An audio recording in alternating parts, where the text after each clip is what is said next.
IVF చికిత్సలో 25% భారీ discount, free doctor consultation, free ultrasound scan, logo launch, Andro max advanced male infertility centre ను కూడా ప్రారంభించారు.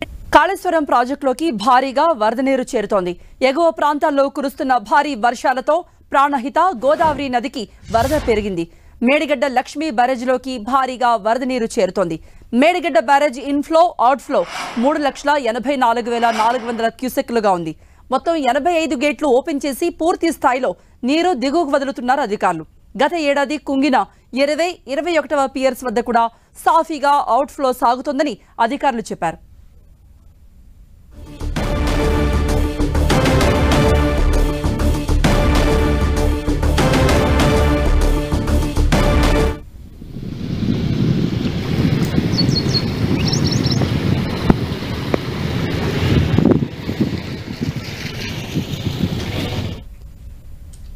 ఇక దీనిపై మరిన్ని అప్డేట్స్ ఇవ్వడానికి మా ప్రతినిధి సతీష్ లైవ్ లో జాయిన్ అయ్యారు. సతీష్, కాళేశ్వరం ప్రాజెక్టులో భారీగా వరద చేరుకుంది. మరోవైపు ప్రాణహిత గోదావరి నదికి వరద పెరగడంతో మేడిగడ్డ లక్ష్మీ బ్యారేజ్ లో కూడా జలకళ కనపడుతోంది.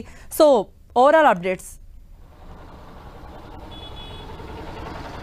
ఎస్, ప్రాణహిత గోదావరి నదుల ప్రవాహం ఎక్కువగా పెరుగుతుంది.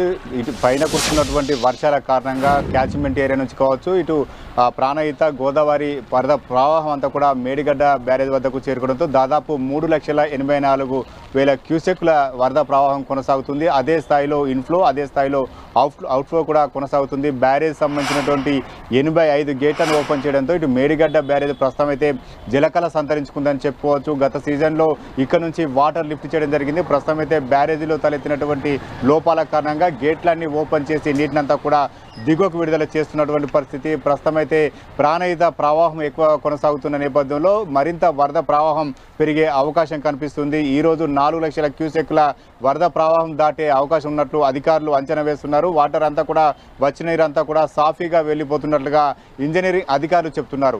ఇటు మేడిగడ్డ బ్యారేజ్తో పాటు అన్నారం బ్యారేజ్ గేట్లను కూడా ఓపెన్ చేయడం జరిగింది. అన్నారం బ్యారేజ్ సంబంధించినటువంటి 80 గేట్లను ఓపెన్ చేసి వచ్చిన వరద నీటినంతా కూడా దిగువకు విడుదల చేస్తున్నాడు. పార్వతి బ్యారేజ్ సంబంధించినటువంటి 74 గేట్లను ఓపెన్ చేయడం జరిగింది. 20,000 క్యూసెక్ల ఇన్ఫ్లో కొనసాగుతుంది. గోదావరి పరివాహ ప్రాంతంలో వరద ప్రవాహం కొనసాగుతున్న నేపథ్యంలో ప్రాజెక్టు గేట్లన్నీ ఓపెన్ చేశారు. నీటినంతా కూడా దిగువ విడుదల చేయడం జరుగుతుంది. మొత్తానికైతే గోదావరి వరద ప్రవాహం పెరుగుతుంది. బ్యారేజ్ల వద్ద ప్రవాహం లక్షల క్యూసెక్ల ఇన్ఫ్లో కొనసాగుతుంది. కృప. ఓకే సతీష్.